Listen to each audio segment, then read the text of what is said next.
अर्थमन्त्री अनन्य मित्र पनि हुनुहुन्छ, महान 10 वर्ष जनयुद्धका एकजना कमान्डर पनि हुनुहुन्छ, साहसी व्यक्तित्व पनि हुनुहुन्छ।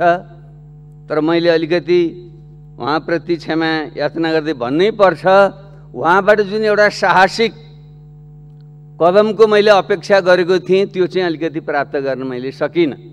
श्रीलङ्का त कुनै बेला दक्षिण एसियाकै सबभन्दा विकसित अवस्थामा पुगेर विविध कारणले गर्दा अलि तल खसेको अवस्था थियो। तर नेपाल गत 50 वर्षदेखि पिँधको पिँधमा नै छ। विनियोजन विधेयक 2079 का सिद्धान्त र प्राथमिकता माथि छलफल गर्ने अवसर दिनुभएकोमा हार्दिक आभार व्यक्त गर्न चाहन्छु। र यो अवसर कुनै व्यक्ति या पार्टी विशेषका कुराहरू भन्दा पनि नेपालमा यति ठुलो राजनीतिक परिवर्तन, राजनीतिक क्रान्तिपछि नेपाली जनताले आज चाहेको आर्थिक क्रान्ति छ, विकास र समृद्धि आज हाम्रो राजनीतिक विमर्शका घर घरमा बोलिने शब्दहरू बनेका छन्। तर त्यो किन प्राप्त भइरहेको छैन? यो सबभन्दा महत्त्वपूर्ण विषय छ। त्यसैले यो गरिमामय सदनमा भलै म उपस्थिति निकै कमजोर देख्दैछु। हामी यो विषयमा आर्थिक विषय त्यति रुचिकर विषय पनि यो अलि हुँदैन, अलि प्राविधिक प्रकृतिको पनि हुन्छ। तर हाम्रो पेटको कुरा नै सबभन्दा ठुलो हुन्छ। त्यसो भएको हुनाले यसलाई हामीले गम्भीरतापूर्वक लिनै पर्छ। र यो अवसर कुनै पार्टी विशेषका कुरा भन्दा पनि देशको राष्ट्रिय विकासको नीति के हुने, हामी 50 वर्षदेखि जसरी एउटा अल्प विकसित अवस्थामा छौँ, आजभन्दा 40 वर्ष पहिले हामी सँगसँगै करिब $300 प्रति व्यक्ति आम्दानी भएका देशहरू आज $12,000 आम्दानी बनेका पहिलो विश्वमा पुगिसकेका छन्। तर हामी भर्खर $1,800 आम्दानी भएको देशमा छौँ। अझै पनि अल्प विकसित अवस्थाबाट विकासशील अवस्थामा समेत उक्लिन सकिरहेका छैनौँ। गरिबी र बेरोजगारीको अवस्था बेकराल छ। यो मैले भनिराख्नु पर्दैन। हाम्रा रोगका लक्षण के छन् भन्ने कुरा हामी सबैले भनेका छन्। केही समय यता अलि नमिल्दो ढङ्गले हामी श्रीलङ्का बन्दैछौँ भन्ने जस्ता कुराहरू पनि आए। श्रीलङ्का दक्षिण एसियाको कुनै बेला सबभन्दा विकसित देश पनि हो। त्यसो भएको हुनाले उसलाई हामीले अत्यन्त न्यूनीकरण गर्नु पनि उपयुक्त होइन। सबै देशका आफ्ना विशेषता हुन्छन्। तर श्रीलङ्काले पछिल्लो क्षणमा खास गरी उसको विदेशी मुद्रा सञ्चितमा जुन प्रकारको सङ्कट आयो र ऋण पनि तिर्नको निम्ति थप ऋण लिनुपर्ने जुन दुष्चक्रमा ऊ फस्यो, त्यही विषयलाई लिएर हामीले तुलना गर्न खोजियो। तर हाम्रो प्रश्न त्यति मात्र होइन। श्रीलङ्का त कुनै बेला दक्षिण एसियाकै सबभन्दा विकसित अवस्थामा पुगेर विविध कारणले गर्दा अलि तल खसेको अवस्था थियो। तर नेपाल गत 50 वर्षदेखि पिँधको पिँधमा नै छ। हामी सँगैका देशमाथि उक्ले, हामी उक्लिन सकेनौँ। त्यसले प्रश्न किन? त्यतापट्टि बहस जाओस् भन्ने मेरो आग्रह छ। माननीय अर्थमन्त्री अनन्य मित्र पनि हुनुहुन्छ, महान 10 वर्ष जनयुद्धका एकजना कमान्डर पनि हुनुहुन्छ, साहसी व्यक्तित्व पनि हुनुहुन्छ। तर मैले अलिकति उहाँप्रति क्षमा याचना गर्दै भन्नै पर्छ, उहाँबाट जुन एउटा साहसिक कदमको मैले अपेक्षा गरेको थिएँ त्यो चाहिँ अलिकति प्राप्त गर्न मैले सकिनँ। किनकि यो हामी सामान्य अवस्थामा छैनौँ। यो जुन गरिबी र बेरोजगारी र अल्प विकास परनिर्भरताको जुन दुष्चक्र छ, अर्थात् पूर्व औद्योगिक प्री क्यापिटलिस्ट स्टेजमा हामी बाँधिएर देशलाई एउटा औद्योगिक क्रान्तिको चरणमै पुर्याउन सकेका छैनौँ। हामी समाजवादको कुरा गरिरहेका छौँ। समाजवादमा जानुभन्दा पहिले त पुँजीवाद विकास हुनु पर्यो। त्यसैले म अलि तितो नलागोस्, दक्षिणपन्थी भन्नुहोला, दलाल र गद्दार भन्नुहोला, अहिलेको समस्या त पुँजीवादको विकासको देखिरहेको छु म नेपालमा। समाजवाद उन्मुख हामीले भनेका छौँ, जानी त्यो दिशातिर भनेको। त्यो शब्द राख्नेमा मेरो पनि केही भूमिका छ संविधानमा। तर हामीले अहिले संविधान अहिले नै समाजवाद भनेका होइनौँ। त्यसैले यी लगायतका विषयमा एउटा गम्भीर बहर छलफलको आवश्यकता चाहिँ छ। त्यसैले पहिलो कुरा, हाम्रो यो रोगको लक्षण जुन हामीले देखिरहेका छौँ, यसको कारण के हो, यसका संरचना कारण केही छन्। यहाँ कहिले कसैलाई आरोप लगाएर उम्कने अवस्था छैन। विगत 10-15 वर्षदेखि हामी पनि पाली पालो सरकारमा छौँ। केही समय म पनि अर्थमन्त्री बन्ने अवसर प्राप्त गरेको थिएँ। तर हामी कसैले पनि घमण्ड नगरौँ। यसको संरचनात्मक जुन समस्या छन् त्यसलाई समाधान गर्न हामी सफल भइरहेका छैनौँ। त्यसैले आज यो हुनुपर्छ त्यो हुनुपर्छ भन्ने कुरा धेरै नबनौँ। धेरै विज्ञहरूलाई बोलाएर राख्यौँ भने के हुनुपर्छ, बाटो कसरी बनाउनुपर्छ, अस्पताल कस्तो बनाउनुपर्छ, सहर कस्तो हुनुपर्छ, सबै कुरा सबै उहाँले भनिदिनुहुन्छ। तर बनाउने कसरी, त्यो प्राप्त गर्ने धन सृजना गर्ने कसरी, देशमा रोजगारी सृजना गर्ने कसरी, धन प्राप्त गर्ने कसरी, प्रश्न त्यहाँनिर हो।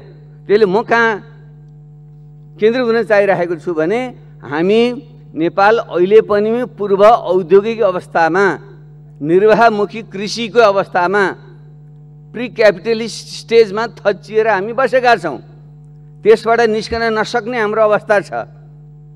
हाम्रो एकापट्टि हाम्रो वृद्धि दर गत 40 वर्षमा 3-4% माथि उठ्न सकेको छैन। एकाध बेला 6-7%, 8% पुगेको छ। नत्र हाम्रो औसत 4% माथि छैन। जबकि अरू देशहरू 2 अङ्कको आर्थिक वृद्धि 2 दशक 3 दशक निरन्तर हासिल गरिरहेका छन्। एकापट्टि हाम्रो त्यस्तो अवस्था छ। अर्कोतिर हाम्रो परनिर्भरता सुगौली सन्धिदेखि यता विविध कारणले गर्दा जसरी हामी परनिर्भर छौँ, वस्तु आयात गरेर प्राथमिक वस्तु निर्यात गर्ने र निर्मित वस्तु आयात गर्ने जुन अर्थतन्त्र हुन्छ, त्यो परनिर्भर, त्यो डिपेन्डेन्ट अर्थतन्त्र हुन्छ। त्यो कहिले पनि उँभो लाग्दैन। हामी त्यो अवस्थामा जकडिएर हामी बसेका छौँ। त्यसैले यसलाई चिर्ने कसरी अथवा औद्योगिक क्रान्ति गर्ने कसरी, छोटो शब्दमा भन्दा हाम्रो गाँठी प्रश्न त्यहाँनिर हो। त्यसैले यसको निम्ति सबभन्दा पहिले हामीले खालि हाम्रो केही वर्षको बजेट अलि धेरै थोरै भयो, रेमिटेन्स अलिकति घट्यो बढ्यो भन्ने आधारमा मात्रै बहस छलफल नगरौँ। हामी 40-50 वर्षदेखि किन अल्प विकासको अवस्थामा जकडिएकै छौँ? किन हाम्रो आर्थिक वृद्धि दर बढिरहेको छैन? किन हामी यो परनिर्भरता घटेको छैन, झन् बढेको छ? किन हामी यो अहिले पनि कृषि, उद्योग र सेवाका जुन अर्थतन्त्रका 3टा मुख्य क्षेत्र मानिन्छ, तीमध्येमा सबभन्दा कम उत्पादकता भएको कृषि हुन्छ, त्यसपछि उद्योग हुन्छ, त्यसपछि सेवा क्षेत्र हुन्छ। तर हाम्रो अहिले पनि 2/3 जनसङ्ख्या कृषिमा आश्रित छ। त्यही हो नि सबभन्दा पिछडिएको इन्डिकेटर भनेको त्यही हो। जबसम्म कृषिलाई 15%, 10% भन्दा तल झार्न सकिन्न, त्यहाँ आश्रित जनसङ्ख्यालाई 15-10 भन्दा तल झार्न सकिन्न, त्यति बेलासम्म देश विकसित हुँदैन। संसारमा कुनै पनि देश छैन, बताइदिनुहोस् मलाई कुनै देश जहाँ कृषिमा आश्रित जनसङ्ख्या 15% भन्दा बढी छ, त्यो देश विकसित भएको संसारमा कहीँ पनि छैन। त्यसले पहिलो कुरो भनेको 2/3 भन्दा बढी जनसङ्ख्या आश्रित रहेको जुन अर्थतन्त्र हो, त्यसलाई त्यो कृषिकोमा रोजगारी नपाएर अहिले विदेश बाध्य भइरहेका मानिसहरू छन्। त्यसको समस्या हल गर्ने कसरी, अर्थात् कृषि मुख्य अर्थतन्त्रलाई औद्योगिक अर्थतन्त्रमा रूपान्तरण गर्ने कसरी, अर्थात् राष्ट्रिय पुँजीको विकास गर्ने कसरी, पहिलो प्रश्न यो हो। त्यसैले सैद्धान्तिक रूपमा मेरो मान्य अर्थमन्त्रीजीलाई आग्रह छ, हाम्रो सैद्धान्तिक आधार के हो? त्यो समाजवाद उन्मुख भनिराखौँ, त्यो नभन्दा खतरा छ, डरलाग्दो अवस्था छ। यहाँ दलाल गद्दार छोडिदियो, मार्क्सवाद छोड्यो, के छोड्यो भनेर आरोप लाग्छ र त्यो हिजोका जुन शब्द छन् हाम्रो शीतयुद्ध कालका, ती शब्ददेखि हामी बडो भयभीत छौँ। तर मेरो त प्रष्ट विचार छ, यति बेला हामीले तेङ स्यापिङलाई सम्झँदा बढी राम्रो हुन्छ। तेङ स्यापिङले भनेका थिए, बिरालो सेतो होस् कि कालो होस्, मुख्य कुरा मुसा मार्ने हो। विचारधारा चाहिन्छ, विचारधाराको अन्त्य हुन्छ म भन्दिनँ, तर एकचोटि बनेको विचारधारा एउटा कुनै खास कालखण्डमा संश्लेषित गरेको विचार समय अनुकूल त्यो विकसित र परिमार्जित हुँदै जान्छ। सामन्तवाद, पुँजीवाद, समाजवाद, साम्यवाद भन्ने विचारहरू समय अनुकूल विकसित र परिमार्जित हुँदै जान्छन्। र खास गरी समाजवादको परिभाषा त त्यो निरन्तर विकसित र परिमार्जित छ। अहिले हामीले समाजवादको कुरा गर्नु, प्री क्यापिटलिस्ट स्टेजमा समाजवादको कुरा गर्नु भनेको त्यो मार्क्सको भाषामा युटोपियन सोसलिजम हो। त्यो काल्पनिक समाजवाद हो। त्यो काल्पनिक समाजवादको कुरा त उहिले गरेका थिए ऋषिमुनिहरूकै पालादेखि। सर्वे सन्तु सुखिन सर्वे सन्तु निरामया सद्रे भद्राणी पश्यन्तु मा कसी दुःख भाग्दैन उहिले भने त्यो काल्पनिक समाजवाद थियो। तर मार्क्सले भनेको कुरा के थियो भने उत्पादन बढाउनु पर्यो, श्रमको उत्पादकत्व बढाउनु पर्यो, मसिनीकरण हुनु पर्यो। थोरै श्रमले मान्छेले 24 घण्टामा 6 घण्टा काम गरोस्, 6 घण्टा आराम गरोस्, 6 घण्टा मनोरञ्जन गरोस्, 6 घण्टा सुतोस्, यस्तो कल्पना थियो मार्क्स। त्यसलाई उनले समाजवाद भनेको थियो। तर हामी 18 घण्टा घोटिँदा पनि पेटभरि खान सक्दैनौँ, अनि त्यहाँ समाजवाद आउँछ। अनि समाजवाद उन्मुख भनेर भट्याएर हुन्छ। त्यसले पहिले यो उत्पादकता बढाउनु कसरी? श्रमिकले 6 घण्टा मात्रै श्रम गरेर आफ्नो परिवारलाई सम्मानजनक ढङ्गले पाल्ने अवस्थामा पुर्याउने कसरी हो? प्रश्न त्यहाँनिर हो। त्यसले म सबभन्दा पहिले सैद्धान्तिक कुराहरू गर्दा समाजवाद उन्मुख होइन, राष्ट्रिय औद्योगिक पुँजीको विकास यति बेलाको प्रमुख आवश्यकता हो। कृषिमुखी जुन अर्थतन्त्र छ त्यसलाई औद्योगिक र सेवामूलक अर्थतन्त्रमा रूपान्तरण गर्ने अहिलेको आवश्यकता हो। त्यसको सैद्धान्तिक वैचारिक आधार के भन्ने पहिलो बहस त्यहाँ गरौँ भन्ने म आग्रह गर्छु। धेरै व्याख्या गर्ने समय छैन। दोस्रो, त्यसको बाटो के त? त्यसको विभिन्न बाटाहरू छन्।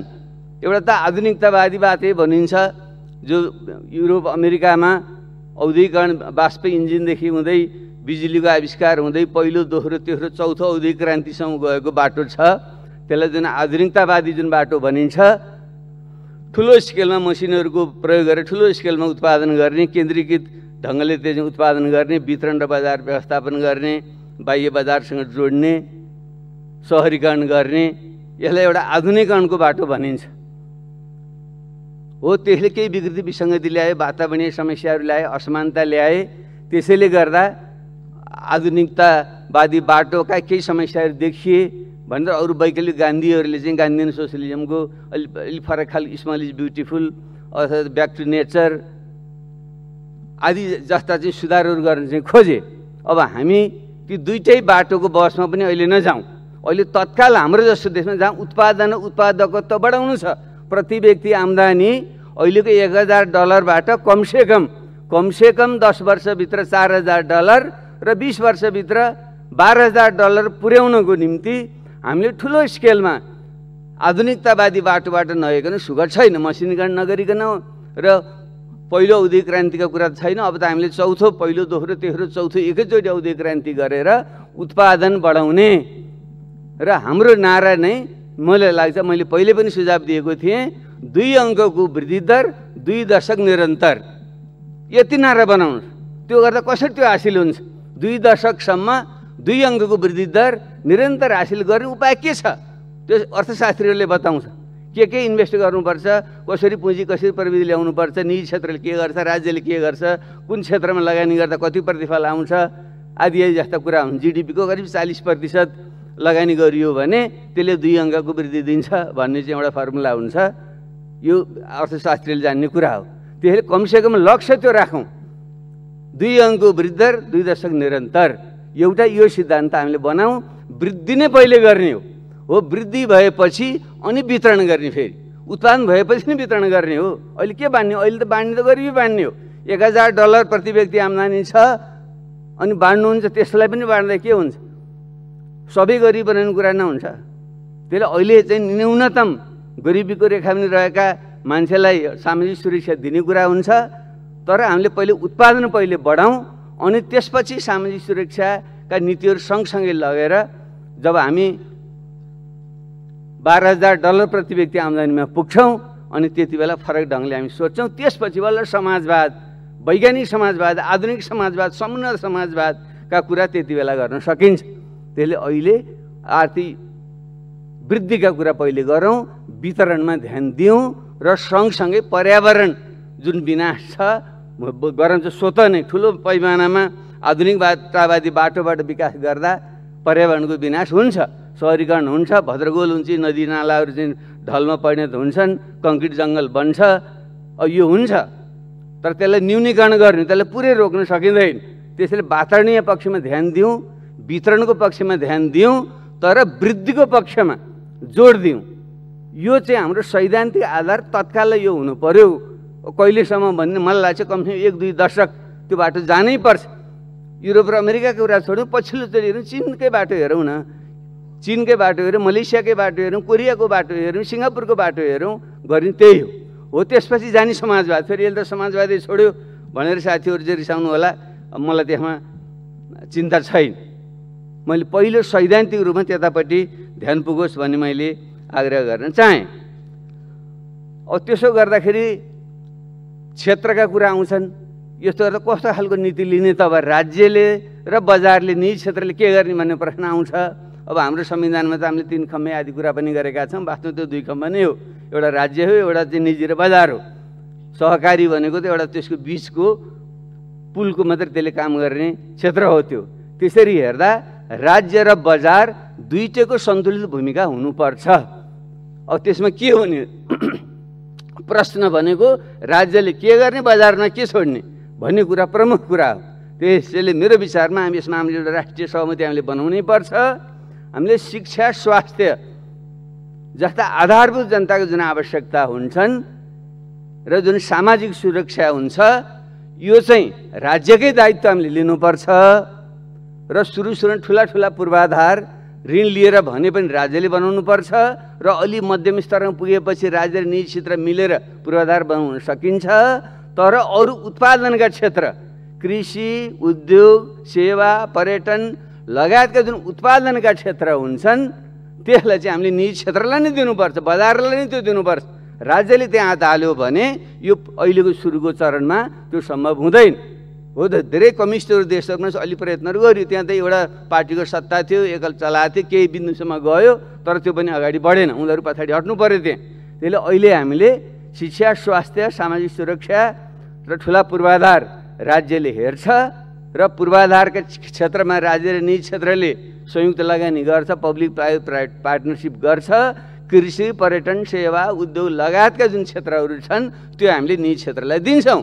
यसो हामी प्रष्ट हामी बनाऊँ। त्यसले सैद्धान्तिक यो विषयमा स्पष्टता साथ आओस्, अलिक क्लियरली प्रष्ट साथ यहाँ अलिकति आएन भन्ने मेरो यसमा एउटा राष्ट्रिय सहमति, यो चाहिँ दलीय सहमति बनोस् भन्ने मेरो चाहिँ आग्रह छ।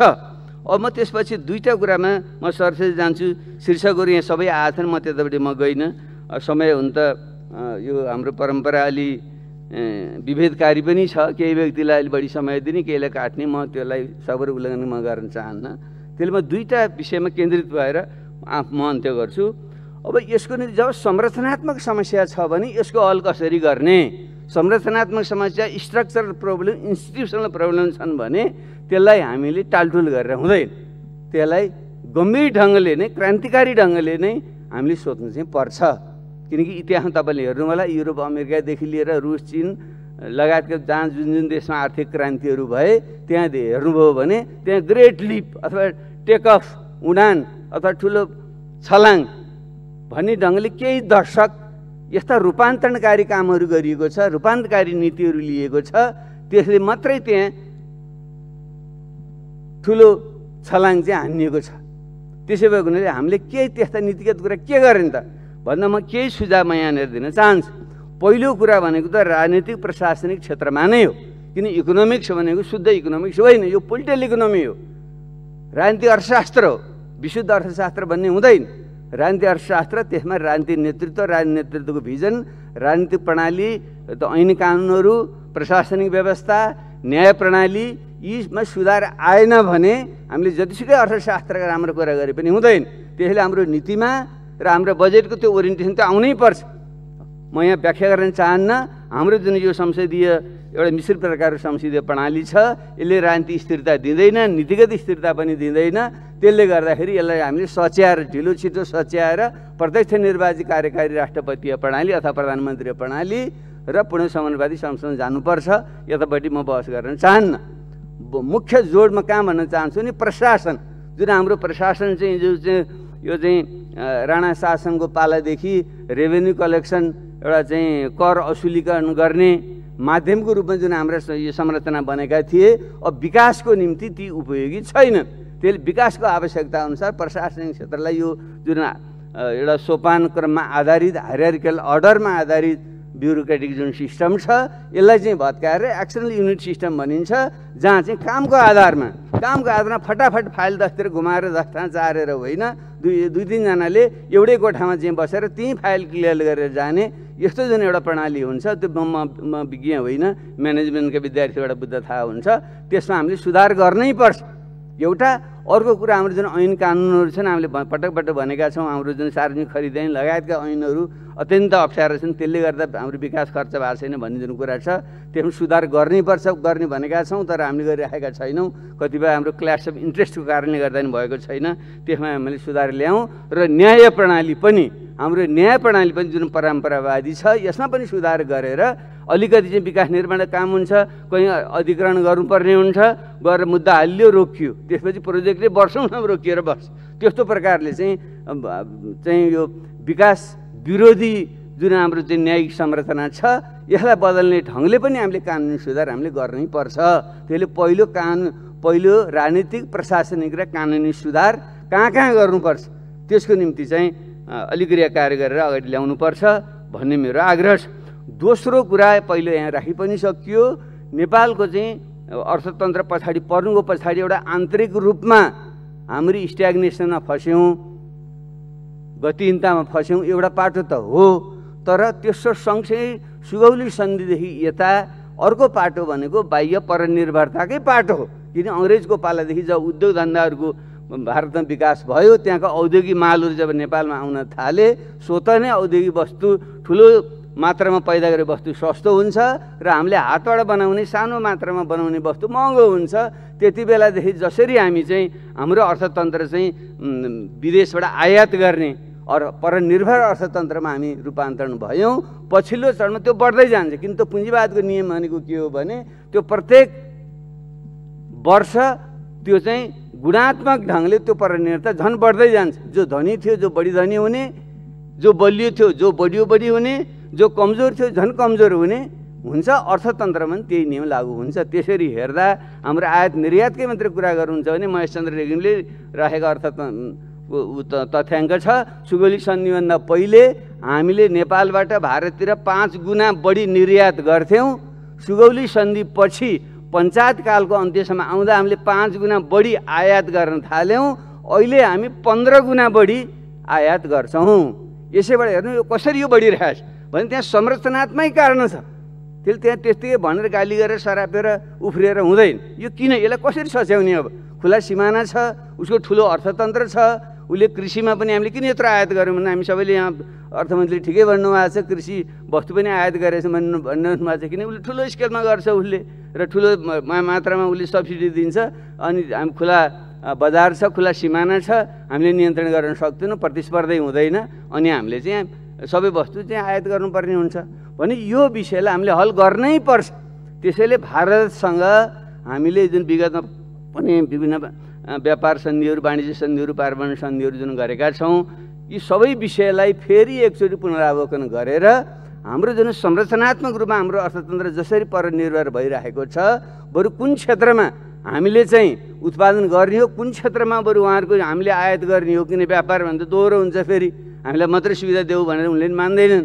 फेरि हामीलाई लाभ हुने क्षेत्र कुन हुन्, त्यसमा केन्द्रित भएर वस्तु उत्पादन र निर्यात हामीले गर्ने र उनीहरूको तर्फबाट हामीलाई सस्तो हुने सामान हामीले उताबाट ल्याउने, त्यस्तो एउटा बरु अन्डरस्ट्यान्डिङ गरेर, अथवा हामीले एउटा विशेष सानो देश, गरिब देश हुनुको नाताले केही विशेष सुविधा मागेर अथवा के भनेर हुन्छ, हामीले यसलाई नसच्याइकन हुँदैन।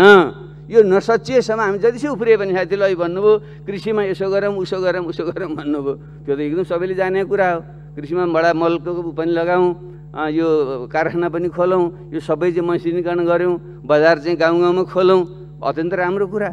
तर बाहिरबाट जुन ठुलो स्केलको वस्तु यता आउँछ त्यसमा प्रतिस्पर्धै हुँदैन। हाम्रो यहीँको चाहिँ गोलमाडा उताको सस्तो पर्छ, अन्डा उताको सस्तो पर्छ, अरू त केरा पनि उतैको सस्तो पर्दो रहेछ भने सबै थोक सस्तो उताको परेपछि अनि तपाईँ बजार अर्थतन्त्रमा आधारित भएपछि हामीले त्यति रोक्न सक्दैनौँ। त्यसैले यसलाई के गर्ने हो, एउटा नीति नै बनाएर गम्भीर ढङ्गले हामीले कुराकानी गरेर हाम्रा मित्रहरूसँग, छिमेकी मित्रहरूसँग हामीले यस सम्बन्धी चाहिँ एउटा नयाँ ढङ्गको चाहिँ सहमति सम्झौता गर्नुपर्छ। र मैले त निजी रूपमा मेरो भेटघाट हुँदा निरन्तर मैले के भन्ने गरेको हो भने उहाँहरूको चासो के हुन्, उहाँहरूको नेपालबाट खासै अब बढी त हो, अब उता उत्तरपट्टिबाट निर्यात गरेर पठाउँ भन्ने पनि एउटा त हो, तर व्यवहारिक ढङ्गले त्यो सम्भव हुँदैन। किनकि यति धेरै त्यो कस्ट पनि हामीले हेर्नु पऱ्यो नि। हिमाल पार गरेर फेरि चिनिया बजार यति टाढा छ, त्यो त्यहाँ बजारसँग पुर्याउँदाखेरि हाम्रो वस्तु अत्यन्त चाहिँ महँगो हुन्छ र उनीहरूले किन्न पनि सक्दैन, उनको ल्याउँदा पनि महँगो हुन्छ।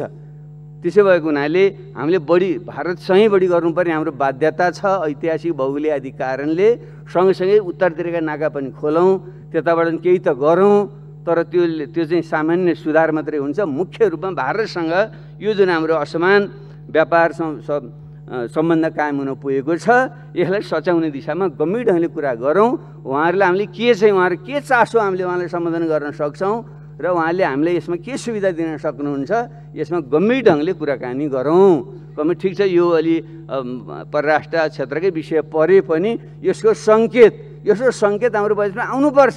अर्थतन्त्रबारे कुराकानी गर्दा यो विषय छुटाउनै हुँदैन, किन यो यसलाई हामी सम्बोधन नगरेसम्म उद्योग पनि हामीले प्रतिस्पर्धा गर्न सक्दैनौँ, कृषिमा पनि सक्दैनौँ, केही पनि सक्दैनौँ। त्यसै भएको हुनाले यो विषयलाई चाहिँ हाम्रो चाहिँ यो भूराजनीति जुन जटिलता छ, हाम्रो छिमेकीसँग जुन सम्बन्ध छ यसलाई पनि जोडेर हेरौँ र बरु अब अन्यथा नलागोस्। अब हामीले अलिक गम्भीर ढङ्गको कूटनीति पनि गऱ्यौँ, कौशल पनि देखाउँ।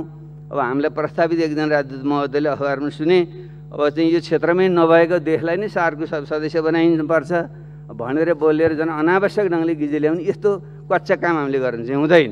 त्यसैले बरु हामीले चाहिँ हाम्रो छिमेकीहरूसँग गम्भीर ढङ्गले आफ्नो राष्ट्रिय हितलाई केन्द्रमा राखेर आत्मसमर्पण गर्ने मैले भनेको छैन। कहिले पनि नेपालीहरू चाहिँ हिजो एउटा हाम्रो बाबुबाजेको पालोमा पनि एउटा नाङ्गो खुकुरीले तोपसँग लड्ने जात हो गोर्खाली, त्यसै बिरु गोर्खाली भए होइन। त्यसले त राष्ट्रिय स्वयं नेपालीहरूको कसैले पनि कमाएको छ भने त्यो ठुलो गल्ती हुन्छ र त्यस कारण हामीले त्यसमा कुनै पनि ढङ्गले आत्मसमर्पण गर्ने त्यस्तो नीति लिनुपर्छ भन्नु खोजे होइन, तर राष्ट्रिय हितमा हामीले गम्भीर ढङ्गले वार्ता र संवाद गरेर मुख्य रूपमा आर्थिक विषयमा बढी छलफल गरौँ। किन हाम्रो राष्ट्रवाद राष्ट्रियताको कुरा हुँदा हामी जमिन एक इन्च जमिनमा चाहिँ हामी जुरुक्कै ताच्छौँ, हामी बडो चाहिँ लोभ लाग्लो बडो गर्व गर्न लायक राष्ट्रियता हुन्छ हाम्रो। तर आर्थिक रूपमा यसरी परनिर्भर भएका छौँ, यसरी चाहिँ अरबौँ खरबौँ रुपियाँ हामी घाटामा परिरहेछौँ, देश पिल्सिरहेछ, मान्छे बेरोजगार भइरहेछ, त्यसले गर्दा चाहिँ लाखौँ मान्छे विदेश जान हुन बाध्य भइरहेछन्। त्यो राष्ट्रियता आर्थिक राष्ट्रियताको विषयमा चाहिँ हामी गम्भीर नहुनु, नबुझ्नु, भन्न नसक्नु यो हाम्रो गम्भीर त्रुटि छ, गम्भीर कमजोरी छ। त्यसैले हामीले राष्ट्रियताका कुरा गर्दा यो आर्थिक राष्ट्रियताको कुरालाई पनि गम्भीर ढङ्गले लिउँ भन्ने मेरो दोस्रो चाहिँ आग्रह छ। तेस्रो कुरा, हामी सङ्घीय लोकतान्त्रिक गणतन्त्रमा गइसक्यौँ, सङ्घीय गणतन्त्रमा हामी गइसक्यौँ र हाम्रो क्रान्तिको सबभन्दा ठुलो सफलता एउटा राजतन्त्र फ्याँकेर गणतन्त्र ल्याउनु हो, अर्को एकात्म राज्य अन्त्य गरेर सङ्घीय राज्य बनाउनु हो। यो दुईवटा सबभन्दा ठुलो हाम्रा उपलब्धि हुन्। त्यसै भएको हुनाले अब त्यसमा पनि यो जुन सङ्घीयता भनेर भर्खरै अहिले हामीले निर्वाचन गऱ्यौँ, मलाई एउटा गर्वको अनुभूति पनि हुन्छ। 35,000 मान्छे चाहिँ एकैचोटि निर्वाचित भएर स्थानीय तहसम्म चाहिँ मान्छेहरूले आफ्नो शासन आफै चलाइरहेछन्। यस्तो चाहिँ एउटा अत्यन्त अद्भुत प्रकारको चाहिँ लोकतन्त्र जुन अभ्यास हामीले गरिरहेका छौँ, त्यसैले यो सङ्घीयतालाई अझै बलियो पारेर लानुपर्छ। कोही मान्छेले तल चाहिँ चलाउन जान्दैनन्, भ्रष्टाचार भयो, त्यसले अधिकार दिन हुँदैन, पैसा पठाउनु हुँदैन भन्ने गरी त्यसो होइन, पैसा बढी पठाउनुपर्छ। अहिले जुन हामीले 30% तल प्रदेशहरू चाहिँ केन्द्रमा रहेर स्थानीय तहमा र 70% केन्द्रमा जुन हामीले राखेका छौँ यसलाई उल्ट्याइदिनुपर्छ। हामी यसलाई ठ्याक्कै उल्ट्याइदिनु। आजै सकिन्न भने किन सुरुमा केन्द्रले ठुला पूर्वाधार बनाउनु पर्ने आदि काम गर्नुपर्ने भएको हुनाले अलिकति बढाउनु पर्ला, तर यसलाई उल्ट्याइनै पर्छ र हामीले 70% तल 30% केन्द्रमा यो ढङ्गले हामी नगएसम्म देशमा सही अर्थमा चाहिँ वित्तीय एउटा लोकतन्त्र चाहिँ त्यो हुँदैन र सही अर्थमा राजनीतिक लोकतन्त्र पनि फस्टाउन चाहिँ सक्दैन। र बरु धेरै कामहरू हामीले जुन अहिले पनि दिएकै छौँ, केन्द्रले खालि ठुला एउटा नीतिगत कुराहरू गर्ने, ठुला पूर्वाधार बनाउने, सञ्चारका कुराहरू गर्ने, वैदेशिक व्यापार आदिका कुराहरू गर्ने र प्रदेशले अलि ठोस प्रकारका आफ्नो चाहिँ प्रदेशगत कुराहरूलाई नीति निर्देशन गर्ने र मुख्य कार्यान्वयन चाहिँ स्थानीय तहले गर्ने। यो ढङ्गले हामीले गऱ्यौँ र बढीभन्दा बढी स्थानीय तहमा पठाउने, उनीहरूले सबलीकरण गर्ने, बरु त्यसको ठिक ढङ्गले अनुगमन गर्ने गऱ्यौँ भने देशमा सही अर्थको लोकतन्त्र पनि हुन्छ, विकास पनि तलबाटै हुन्छ।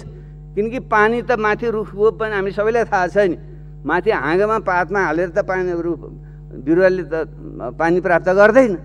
पानी त जरोमा हाल्यो भने मात्रै रुख सप्रने, बिरुवा सप्रने हो। त्यस्तै अर्थतन्त्र पनि माथि धेरै अधिकार राखेर होइन, बढी अधिकार तल दिएर नै अर्थतन्त्र सबल र बलियो हुन्छ, वृद्धि पनि छिटो हुन्छ र सामाजिक न्याय पनि बढी हुन्छ। किनकि तलैसँग पुगिसकेपछि त रोजगारी सिर्जना हुन्छ त्यहाँ, र त्यहाँको चाहिँ आम्दानीको वितरण पनि त्यो ढङ्गको हुन्छ, स्थानीय साधन स्रोतको प्रयोग हुन्छ, वृद्धि दर पनि छिटो आउँछ। यसलाई पनि जस्तै हाम्रो जुन अहिले क्षेत्रीय असमानता भएको तथ्याङ्क हाम्रो सबैलाई थाहा छ।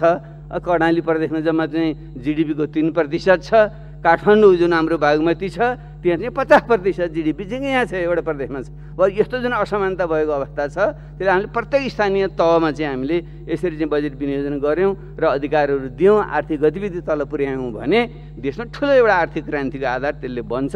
त्यसले यो संहिता भनेको राजनीतिक कुरा मात्रै होइन, आर्थिक संहिताको कुरा, वित्तीय संहिताको कुरामा पनि विशेषमा ध्यान पुगोस् र जोड पुगोस्। राख्नु भएको छ, सुरुमा नै उहाँले राख्नु भएको छ, त्यसमा म धन्यवाद दिन चाहन्छु अर्थमन्त्रीजीलाई। तर अब आउने नीतिमा र ठोस बजेटमा त्यो झल्कियोस् भन्ने मेरो विनम्र आग्रह चाहिँ छ। अब चौथो सुधारको कुरा चाहिँ अब हामीले एउटा गर्नु पर्यो, हाम्रो सम्पत्ति सम्बन्ध र यो भूमि सम्बन्धमा चाहिँ एउटा आमूल सुधार हामीले गर्नै पर्छ। हाम्रो सम्पत्ति कति हो भने अभिलेखीकरण हाम्रो छैन। बाबुबाजीको पालामा त्यत्तिकै चाहिँ लेखत केही थिएन, त्यो ढङ्गले हामीले राख्यौँ। कागजपत्र जुन बन्द व्यापार गर्ने उनीहरूको पनि त्यस्तै छ, जमिनका लेखत पनि त्यस्तै भए र त्यसले गर्दाखेरि चाहिँ हाम्रा लिखत एक त हाम्रो आफ्नै सम्पत्ति कति हो भन्ने कुरो पनि हाम्रो छैन। एउटा दोस्रो खुला सिमाना आदिको कारणले गर्दा आर्थिक कारोबार के कति हुन्छ, सम्पत्ति कति यता छ कति उता गएको छ भन्ने पनि हामीसँग छैन। त्यसैले एउटा राष्ट्रिय सहमति नै बनाएर एकपटकलाई हो, हुन त फेरि मनी लन्ड्रिङ आदिको कुरा आउँछ, त्यो भने विशेष मनी लन्ड्रिङले हेर्न सक्छ त्यसलाई, फेरि त्यसलाई मैले न्यूनीकरण गर्न खोजेको होइन। सम्पत्तिको एकचोटि सबैको सम्पत्ति आफैले सो घोषणा गर्ने सबैले, र त्यसलाई चाहिँ हामीले कुनै ट्याक्स नलाइकन अभिलेखीकरण हामीले गरिदिने र अनि त्यसपछि अनि क्रमशः चाहिँ हामीले चाहिँ ट्याक्सेसन चाहिँ गर्दै जाने यो तरिका हामीले एकचोटि अपनाउनै पर्छ। त्यसो भयो भने बल्ल हाम्रो सम्पत्ति कति थाहा पनि हुन्छ, सदुपयोग पनि हुन्छ। मान्छेले अनावश्यक ढङ्गले लुकाउने र चाहिँ विभिन्न ढङ्गले अनुत्पादनशील काममा खर्च गरेका छन्, त्यो उत्पादनशील पनि बन्छ। एउटा त्यो काम हामीले गर्ने एउटा राष्ट्रिय सहमति बनाऊँ।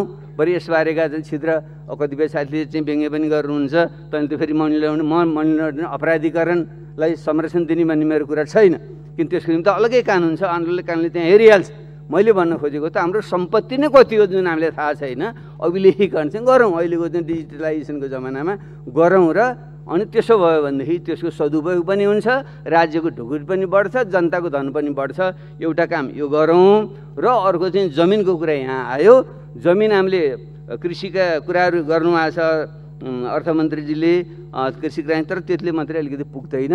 वैज्ञानिक भूमि सुधार गर्ने भने त हाम्रो शान्ति सम्झौतामा र हाम्रो संविधानमा पनि छ, वृहत शान्ति सम्झौता र संविधानमा पनि छ, तर कहाँ हरायो? 2-3वटा चाहिँ भूमि आयोगहरू बने। माननीय हरिबल गजुरेल म प्रधानमन्त्री छँदाखेरि उहाँकै नेतृत्वमा पनि एउटा बनेको थियो। 3टा आयोगहरू चाहिँ पहिले उहाँ भन्नुभएको थियो र मेरो पालामा चाहिँ 3वटै आयोगहरू, पहिले काङ्ग्रेसको पालामा, एमालेको पालामा र माओवादी पालामा बनेका जुन 3टा भूमि सम्बन्धी आयोगहरू थिए, तिनलाई जोडेर एउटा चाहिँ संयुक्त चाहिँ प्रस्ताव चाहिँ मेरो पालामा चाहिँ बनेको थियो, स्वर्गीय भीमप्रसाद गौतम भूमि सुधार मन्त्री छँदाखेरि। त्यसरी त्यसलाई हामी सबैले एउटा सहमति बनाएर कार्यान्वयन गरौँ। त्यो एउटा कुनै पार्टी विशेषको होइन, त्यहाँ पुरानो 3वटा केशव बडाल आयोग, त्योभन्दा पहिलेको जगन्नाथ आचार्यकी के आयोग र हरिबोल गजुरेल आयोग, यो 3टा आयोगको चाहिँ प्रतिवेदनलाई जोडेर चाहिँ भूमि सम्बन्धी यो भूमि सुधार आयोगको चाहिँ एउटा प्रतिवेदन जुन तयार छ भूमि सुधार मन्त्रालयमा होला, त्यसलाई परिमार्जन गरेर लागू गरौँ भन्ने चाहिँ मेरो चाहिँ आग्रह छ। थप मेरो व्यक्तिगत राय चाहिँ अब के हो भने हामी संहितामा गइसकेपछि विभिन्न देशमा प्र्याक्टिस पनि छ। अब हामीले चाहिँ भूमिलाई चाहिँ भूमि, पानी, हावा, आकाश यी चिजहरू हामीले उत्पादन गर्न पनि हामी सक्दैनौँ। त्यसो भएको हुनाले यिनलाई चाहिँ निजी स्वामित्वमा राख्नु सट्टा राज्य अथवा समुदायको स्वामित्वमा दिउँ।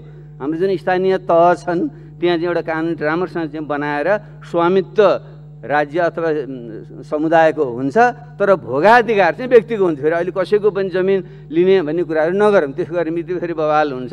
जसको जमिन छ उसैले भोगाधिकार उसैको हुन्छ, तर चाहिँ कानुनी रूपमा चाहिँ राज्य र समुदायको चाहिँ त्यो हुन्छ। त्यसो हुन सक्यो भने अनि चाहिँ भूमिको राम्रोसँग उपयोग पनि हुन्छ र हामीले जुन पूर्वाधारको निम्ति भूमि अधिग्रहण गर्दा यस्तो झन्झट बेहोर्नु परेछ त्यो पनि अन्त्य हुन्छ र एउटै झड्कामा यो सुधार हुन्छ। त्यही कारण यो चाहिँ सुधार गरौँ भन्ने चाहिँ मेरो विनम्र चाहिँ आग्रह नै छ।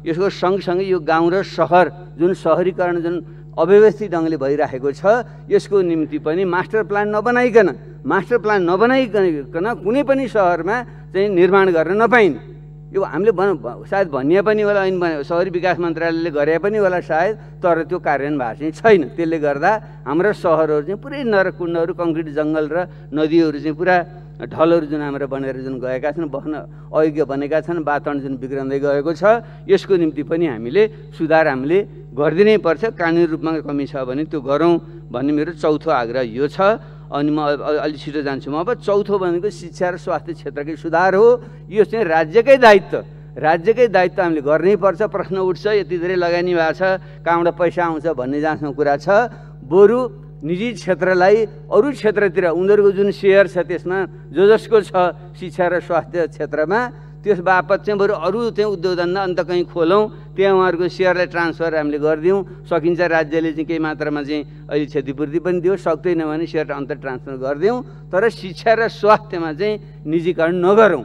शिक्षा र स्वास्थ्य क्षेत्रको व्यापारीकरण समस्या कहाँनिर पर्यो भने हाम्रो लगानी अरू क्षेत्रतिर जाँदै गयो, किनकि बाध्यात्मक ढङ्गले सबभन्दा बढी मुनाफाहरू शिक्षा र स्वास्थ्यमै हुन्छ। किनकि शरीर ज्यानभन्दा ठुलो कुरो त हुँदैन, आफ्नो छोराछोरीलाई पढाउनेभन्दा ठुलो आवश्यकता बाबुआमाले केही देख्दैन। त्यसले गर्दा हाम्रो लगानी अन्यत्र गएन, शिक्षा स्वास्थ्य मात्रै गयो र हाम्रो सार्वजनिक शिक्षा क्षेत्र स्वास्थ्य क्षेत्र बिग्रियो। जतिसुकै सुधार्छु भने पनि दोहोरो चाहिँ शिक्षा नीति हुँदाखेरि यो काम लाग्दैन। त्यसैले चाहिँ एउटै झट्कामा हामीले शिक्षा र स्वास्थ्य पूर्ण दायित्व चाहिँ राज्यले लिने यो काम हामीले गरौँ भन्ने चाहिँ मेरो चाहिँ आग्रह छ। र छैटौँ कुरा चाहिँ यो बैंकिङ प्रणालीमा म ज्ञाता होइन, हाम्रो ब्याङ्कर साथीहरू रिसाउनु पनि भयो, मैले उहाँहरूलाई सुदखोर भन्न खोजे होइन। जुन हाम्रो जुन पैसा छ जिडिपी बराबर, जिडिपी भन्दा पनि अझ बढी ब्याङ्कमा जुन पैसा छ, त्यसो हुँदाखेरि पनि खालि 100-200 जना मान्छेले मात्रै त्यो प्रयोग गरिरहेका छन्, आम जनताले त्यो प्राप्त गरेका छैनन् भने जुन तथ्याङ्कले देखाउँछ, त्यसले बैंकिङ प्रणालीमा सुधार गर्नु पर्यो।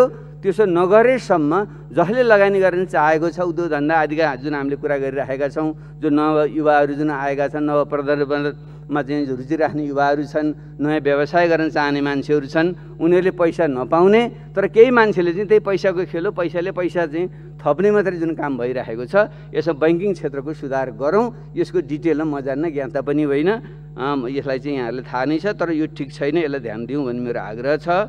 र अर्को यस सँगसँगै जोडेर म के भन्न चाहन्छु भने धेरै साथीहरूले यो गरौँ त्यसो गरौँ उसो गरौँ भन्नुभयो, तर पैसा आउँछ पुँजी चाहियो नि त, क्यापिटल चाहियो, क्यापिटल र टेक्नोलोजी पुँजी र प्रविधि चाहियो। त्यो नभएसम्म अर्थतन्त्रको आधुनिकीकरण चाहिँ हुन चाहिँ सक्दैन भने त्यसको निम्ति पुँजी हाम्रो आफ्नो देशभित्रको पुँजी सञ्चय कसरी गर्ने, हाम्रो बानी चाहिँ अहिले पनि सांस्कृतिक ढङ्गले पनि बढी फजुल खर्च गर्ने, गरिब छ त्यसले पनि यति धेरै चाहिँ खर्च गर्छ, चाडबाड र भोज भतेर तातोन छारो चाहिँ गरेर हुँदाहुँदै पुँजी व्रतबन्ध गर्ने, गुन्यौँ चोल्यो भन्ने चल्नै हराइसक्यो।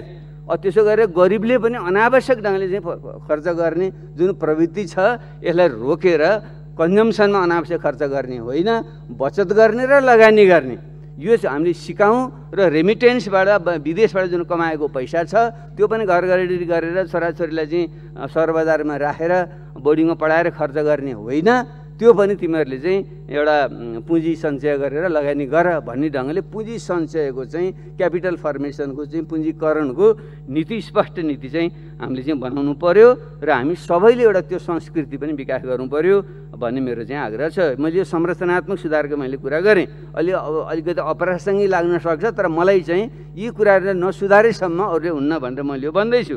र सातौँ कुरा चाहिँ सांस्कृतिक रूपमा हाम्रो जुन संस्कृति छ, हाम्रा दलितहरू जो चाहिँ शिल्पी पनि भनिन्छ, विभिन्न शिल्पका मालिक उहाँहरू हुनुहुन्छ, तर उहाँहरूलाई नै त्यसबाट जुन बेदखल जुन गरिएको छ र विभिन्न सिप सिकेकाहरूलाई पनि उनीहरू चाहिँ सुविधाहरू दिने राज्यले, र र त्यसलाई प्रशय दिने आदि हामीले जुन काम गर्नुपर्ने ठाउँमा उनीहरूलाई नै हेप्ने जुन प्रवृत्ति छ यसलाई चाहिँ विशेष योजनाहरू चाहिँ बनाएर हामीले चाहिँ शिल्पीहरूको सिपको विकास गर्न उनीहरूको जुन सिप परम्परागत सिप छ त्यसलाई चाहिँ आधुनिक उद्योग र व्यवसायमा परिणत गर्नलाई ध्यान दिने विषय एउटा।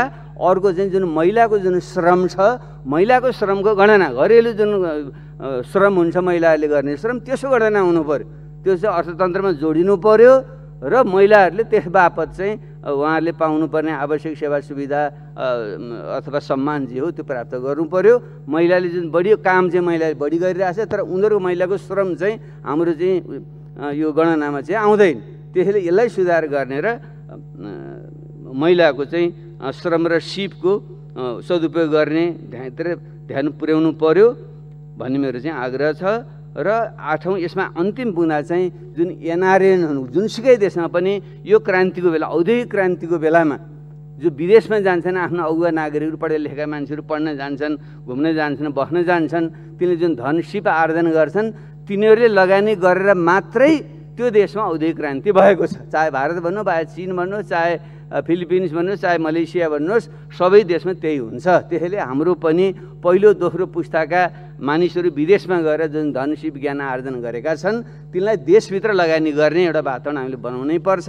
र खास गरी हाम्रो ब्रिटिस गोर्खा भनेर हामीले पहिल्यैदेखि 200 वर्षदेखि विदेशमा गएका हाम्रा नागरिकहरू जुन विदेशी सेनामा छन् अहिले त्यही उनीहरूले नागरिकता दिएको हुनाले हामीले चाहिँ नागरिकता नदिने दोहोरो नागरिकता, त्यसले गर्दाखेरि यहाँको सम्पत्ति समेत बेचेर जुन विदेश जाने यस्तो चाहिँ गलत काम जुन भइरहेको छ। त्यसैले हाम्रो ब्रिटिस गोर्खाको हकमा त उनीहरूको नागरिकताको निरन्तरता दिनै पर्यो, तर अरू जुन एनआरएन छन् तिनलाई पनि कमसेकम 3 पुस्तासम्म दोहोरो नागरिकता दिने हो भने उनीहरूले चाहिँ आफ्नो सम्पत्ति बेचेर पनि जाँदैनन्, बरु उताको चाहिँ लगानी यहाँनिर उनीहरूले ल्याउँछन्। यसो गर्दा हाम्रो जस्तो देशमा केही बिग्रदैन। कता कता हाम्रो देशमा फेरि विदेशी जम्मै ओइरिएर चाहिँ यो देश डुब्ने हो कि भन्ने जुन खतरा कुरा छ मलाई त्यस्तो लाग्दैन। हाम्रा एनआरएनहरूलाई देशभित्र ल्याउने, आफ्नो सम्पत्ति यहीँ राख्ने, लगानी गर्ने वातावरण हामीले बनायौँ भने त्यसले चाहिँ यो औद्योगिकरणको प्रक्रियालाई बल दिन्छ र त्यसलाई देखेर चाहिँ अरू चाहिँ आउँछन् भन्ने मलाई चाहिँ लाग्छ। यतापट्टि ध्यान पुगोस्। यो मैले अलिकति संरचनात्मक सुधारको कुरा मैले गरेँ। अब प्राथमिकता बारेमा उहाँले भनिसक्नु भएको छ, त्यसैलाई मैले संक्षिप्तमा राखेर म अन्त्य गर्न चाहन्छु। प्राथमिकता कृषिमालाई प्राथमिकता दिने कुरा सही छ, किनकि सबभन्दा बढी रोजगारी सिर्जना हुने हाम्रो जनताको आय स्रोत पनि त्यही भएको कारणले गर्दा कृषिको रूपान्तरणमा नै हामीले पहिले जोड दिनुपर्छ। त्यसको निम्ति चाहिँ वैज्ञानिक भूमि सुधार र त्यसमा किसानहरूलाई सुधार, मसिनीकरण लगायतका सेवा सुविधाहरू चाहिँ सबै दिएर कृषि औजार कारखाना खोल्न पाए गजब हुन्थ्यो। मेरो पालामा त्यो हामीले सुरुवात पनि गरेका थियौँ, पछि फेरि बन्द भयो। जे गरे हुन्छ कृषिलाई नै, कृषिको रूपान्तरणलाई नै पहिलो प्राथमिकता दिने कुरा सही छ। सँगसँगै जुन विदेशमा मान्छे रोजगारीको निम्ति खोजीमा गएका छन् तिनीहरूको अधिकांश पृष्ठभूमि किसानै हो, तिनीहरू गाउँकै मान्छे, कृषिले रोजगारी नदिएर तिनीहरू बाहिर गएका हुन्। त्यसै भएको हुनाले ती जुन किसान कृषिको आधुनिकीकरण गरेर जति त्यहाँ खपत हुन्छ त्यो रोजगारी त्यहाँ ठिक छ, तर त्यतिले त हुँदैन, त्यो त घटाउँदै लानुपर्छ भने जुन बचेको जुन त्यो श्रम छ त्यसलाई चाहिँ स्वरोजगार योजनाहरू जुन हामीले विभिन्न कालखण्डमा गऱ्यौँ, म अर्थमन्त्री छँदा पनि गरेँ, तर पछि अलिक विकृत हुँदै गयो, त्यसलाई परिमार्जन गरेर उनीहरूलाई चाहिँ बिना धितो चाहिँ एउटा चाहिँ ऋण दिने, त्यसको चाहिँ उनीहरूलाई बजारको व्यवस्थापन पनि गरिदिने आदि आदि सुविधाहरू दिएर रोजगारी, कृषि र रोजगारीलाई पहिलो प्राथमिकता दिने भन्ने कुरा सही छ। यसलाई चाहिँ गम्भीरतापूर्वक कार्यक्रममा आओस् भन्ने मेरो चाहिँ आग्रह छ। दोस्रो कुरा, हामीले चाहिँ पूर्वाधार नै औद्योगिकरण गर्नुको निम्ति पूर्वाधारमा नै जोड दिनुपर्छ। त्यहाँ अलिकति जो चाहिँ शब्द परेको छ, मेरो चाहिँ आग्रह छ जो हामीले राष्ट्रिय गौरवको योजना, रूपान्तरणकारी योजना भनेका छौँ त्यसलाई निश्चित समयभित्र पुरा गर्ने अहिले किटा नै गर्नुहोस्, किनकि मेरो पालामा त्यहाँ त्यति बेला जसको त्यसको व्यवस्थापन छ त्यसलाई पटक पटक चेन्ज गरिन्छ, व्यवस्थापन चेन्ज गर्न नपाइने पनि त्यहाँ नियम बनाएको थिएँ मैले। सँगसँगै र बजेटको पनि त्यसलाई अभाव हुन नदिने, अन्यत्रको बजेट कटाएर पनि त्यसमा राख्ने भन्ने थियो, त्यो चाहिँ गर्नुपर्छ तपाईँ। त्यसैले मेरो विनम्र आग्रह छ, हामीले चाहिँ जुन राष्ट्रिय गौरवको योजना र रूपान्तरणकारी योजना भनेका छौँ तिनलाई प्राथमिकता दिउँ। ठुला पूर्वाधार योजना, सडक, हवाई मार्ग, ऊर्जा, सिँचाइ लगायतका जुन गौरवको योजना छन् त्यसलाई पुरा गर्नमा प्राथमिकता दिउँ। र तेस्रो कुरा चाहिँ शिक्षाको जुन राज्यले जिम्मेवारी लिने भनियो त्यसलाई चाहिँ आवश्यक बजेट कुनै हिचकिचाटै नगरिकन 20% शिक्षालाई, 10% स्वास्थ्यलाई चाहिँ हामीले चाहिँ दिनैपर्छ। त्यसो गरेर मात्रै यसको सुधार आउँछ। यसमा किन्तु परन्तु नगरियोस् भन्ने मेरो आग्रह छ। त्यसपछि उद्योग, पर्यटन लगायतका क्षेत्रमा प्राथमिकता दिने कुरा परेको छ। त्यसलाई विशेष ध्यान पुगोस् र खास गरी आइटी कुरा चाहिँ अलिकति छुट्या छ, अलि जोड पुगेको छैन। किनकि अहिलेको जमानामा चाहिँ यो आइटी घरमा बसिकन हाम्रा युवाहरूले चाहिँ विशेष राम्रो ज्ञान आर्जित पनि गरेका छन्। यहाँ बसिकन पनि उनीहरूले कमाउन पनि सक्छन्। तिनीहरूलाई र यो रिसर्च एन्ड डेभलपमेन्ट यो अध्ययन यो अनुसन्धानको क्षेत्रलाई पनि हामीले ध्यान चाहिँ दिनुपर्छ। नव प्रवर्धन गर्नको निम्ति एउटा व्यक्ति हाम्रो चाहिँ यो पुन्जीले आफैले नै सुरुवात जुन गर्नुभएको छ, राज्यले नै यस्ता अनुसन्धान केन्द्रहरूलाई बनाएर उद्योगको निम्ति, कृषिको निम्तिलाई पनि बल पुग्ने ढङ्गले चाहिँ ध्यान दिनुहोला भन्ने चाहिँ मेरो प्राथमिकतामा आग्रह छ। र पाँचौँ मेरो प्राथमिकता कुरा चाहिँ यो सामाजिक सुरक्षा दिएका छौँ हामीले, एकदम छरिएको छ, कहीँ दोहोरिएको छ, पाउनु नपर्ने भने धनी मान्छेले पनि लिइराखेको छ। वृद्ध भत्ता त दिएका छौँ, जसको आफै करोडपति छ, छोरा अरबपति छ भने तिनलाई वृद्ध भत्ता किन त्यहाँ दिइराख्नु पर्यो। त्यसैले हामीले त्यसको राम्रो अभिलेखीकरण गरेर बरु एकीकृत ढङ्गले हामीले चाहिँ यो सामाजिक सुरक्षा भत्ताको व्यवस्था गर्नुपर्छ। अहिले त basic income, universal basic income अथवा चाहिँ अल्ट्रा युनिभर्सल बेसिक इन्कम भन्ने चाहिँ चलन पनि आइसकेको छ। त्यसले गरिबको रेखामुनि भएका मानिसहरूको चाहिँ पहिचान गर्ने, सहरका गाउँका तिनीहरूलाई चाहिँ अनिवार्य रूपमा चाहिँ हामीले चाहिँ बेसिक जुन इन्कम छ त्यो बराबर उनीहरूले व्यवस्था गरिदिने, अरूको हकमा पनि हामीले नदोहोरिने गरी सामाजिक सुरक्षालाई चाहिँ एउटा व्यापक ढङ्गले गरेर त्यसको चाहिँ मुख्य रूपमा स्थानीय तहलाई नै बलियो बनाएर गरौँ। किन उनीहरूलाई पनि त्यो कुरो सब थाहा हुन्छ र त्यो चाहिँ घर घरमा लगेर दिने व्यवस्था पनि गर्नु पऱ्यो। स्थानीय निर्वाचन चुनावमा म गएँ, मेरा 102 वर्ष गुरु हुनुहुन्थ्यो, मैले ट्विटमा लेखेँ पनि थिएँ। गुरुलाई मैले गुरु केही छ, मैले चेलाको हैसियतले गर्नुपर्ने सेवा भने बाबु केही छैन, सब राम्रो छ, खालि यो 102 वर्षको मान्छे त्यो भत्ता लिन जानु नपरे हुन्थ्यो भन्नुभयो गुरुले। बडो मलाई मन छोयो। त्यसले मैले भनेको पनि हुन्छ गुरु, म यो कुरो भन्छु भनेको थिएँ मैले। त्यसैले कमसेकम 80 वर्षभन्दा बढी नागेका नागरिकहरूलाई चाहिँ घर घरमै चाहिँ भत्ता चाहिँ लगेर दिने यो व्यवस्था चाहिँ गरिदिने काम चाहिँ होस् भन्ने चाहिँ मेरो चाहिँ आग्रह छ। र अब अन्तिममा चाहिँ यो वातावरणीय प्रश्न अहिले हाम्रो पूर्व प्रधानमन्त्रीले राखेर जानुभयो, सबैले राख्नुभयो। हाम्रो यो हिमाली भेग अत्यन्त कमजोर एउटा पछिल्लोचोटि बनेको हिमाली श्रृङ्खला भएको हुनाले हाम्रो चाहिँ अत्यन्त कमजोर पनि छ यो।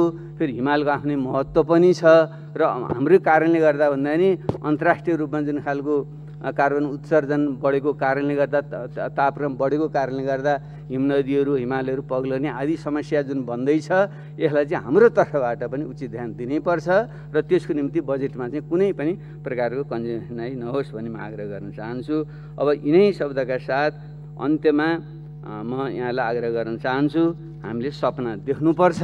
हामी सधैँ गरिब छौँ, गरिब रह्यौँ, गरिबै हुन्छौँ भन्ने होइन।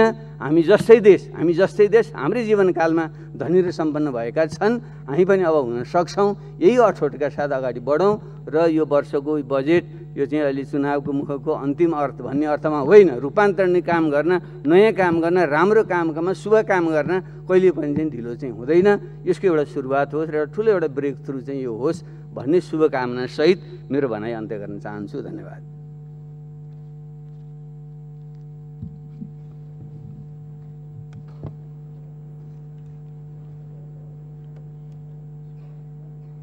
माननीय श्री खगराज अधिकारी, समय 10 मिनट।